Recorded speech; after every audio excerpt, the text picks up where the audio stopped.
बागेश्वर बाबा आजकल बड़े विवादों में हैं। छतरपुर जिले में स्थित बागेश्वर धाम के पुजारी पंडित धीरेन्द्र कृष्ण शास्त्री यानी बागेश्वर बाबा का विवादों से रिश्ता नया नहीं है। अपने दरबार में अछूत शब्द के इस्तेमाल से लेकर हिंदू विरोधियों को बुलडोजर चलाने की धमकी तक वे दे चुके हैं। इतना ही नहीं, अपनी कथित चमत्कारी शक्तियों के लिए मशहूर बाबा पर जमीन हड़पने के भी आरोप लग चुके हैं। दोस्तों, मेरा नाम है प्रणय विजय और आप देखना शुरू कर चुके हैं यूट्यूब पर पीटीवी हिंदुस्तान। आज के वीडियो में मैं आपको बताऊंगा कि बागेश्वर बाबा पर अभी तक कितने विवाद हुए हैं, बाबा ने ऐसा क्या क्या कहा है जिससे बवाल मचा। लेकिन सबसे पहले जान लीजिए कि बाबा का सबसे ताजा विवाद कौन सा है। बागेश्वर बाबा ने अभी हाल ही में उन्हें चुनौती देने वालों के लिए आपत्तिजनक भाषा का प्रयोग किया है। बाबा ने कहा है कि उन्हें चुनौती देने वाले लोग तब कहां थे जब वे नागपुर में थे, उनके बाप मर गए थे या उन्होंने हाथों में चूड़ियां पहन रखी थी।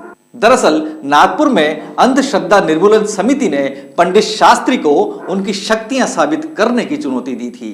समिति ने चेतावनी दी थी कि ऐसा नहीं करने पर उनके खिलाफ जादू टोना व अंधविश्वास फैलाने के लिए एफआईआर दर्ज कराई जाएगी। बस इसी का जवाब देते हुए बागेश्वर बाबा ने अमर्यादित भाषा का इस्तेमाल किया। पंडित धीरेन्द्र कृष्ण शास्त्री यानी बागेश्वर बाबा का विवादों में यह पहला मामला नहीं है। वे पहले भी अपने बयानों के चलते विवादों में रह चुके हैं। इतना ही नहीं, गढ़ा और उसके आसपास के गांव के लोग उनके सेवादारों पर उनकी जमीनें हड़पने का आरोप भी लगा चुके हैं। इसके खिलाफ एक परिवार कुछ सप्ताह पहले धरने पर भी बैठा था। अब जानिए बागेश्वर बाबा के अन्य विवाद क्या हैं। साईं बाबा को बताया चांद मियां। जून 2022 की बात है, तब पंडित धीरेन्द्र कृष्ण शास्त्री यानी बागेश्वर बाबा ने साईं बाबा को लेकर एक बड़ा विवादित बयान दिया। उन्होंने साईं बाबा को चांद मियां बता दिया था। मंदिरों में साईं बाबा की मूर्ति की पूजा का उन्होंने विरोध करते हुए कहा कि जब सनातनियों के पास पूजा करने के लिए 33 कोटि देवी देवता हैं तो चांद मियां को पूजने की क्या आवश्यकता है।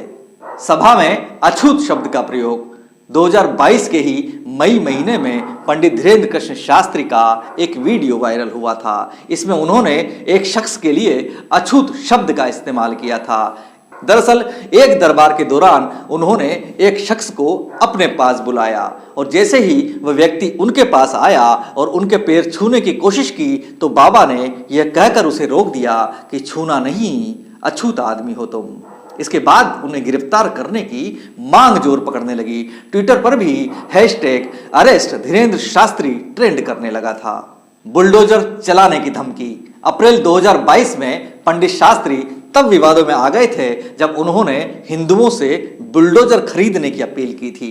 उन्होंने एक वीडियो जारी किया और उसमें कहा कि तुम अभी नहीं जागे तो ये तुम्हें अपने गांव से भी भगा देंगे।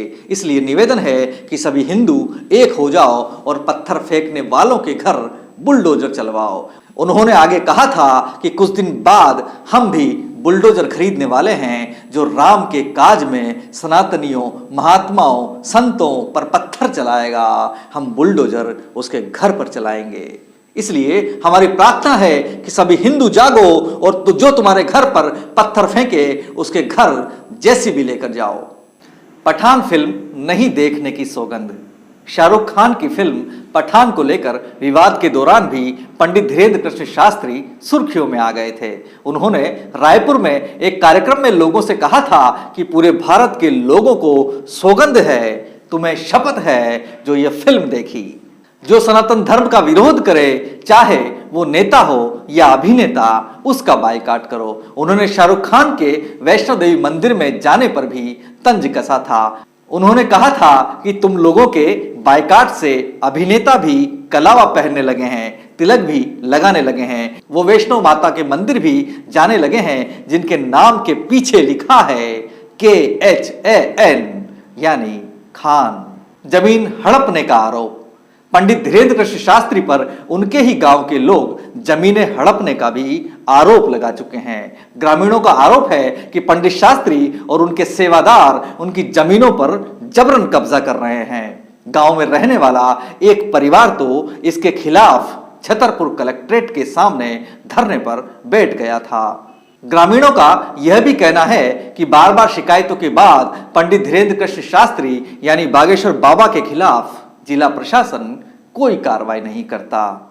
तो दोस्तों, बागेश्वर बाबा के इन विवादों पर आपका क्या कहना है, कमेंट करके पूरे देश को बताइए। ये वीडियो आपको अच्छा लगा हो तो इसे शेयर जरूर कीजिए। अब अलविदा, आगे ऐसे ही किसी शानदार वीडियो में आपसे फिर मुलाकात होगी। तब तक अपना ख्याल रखिए।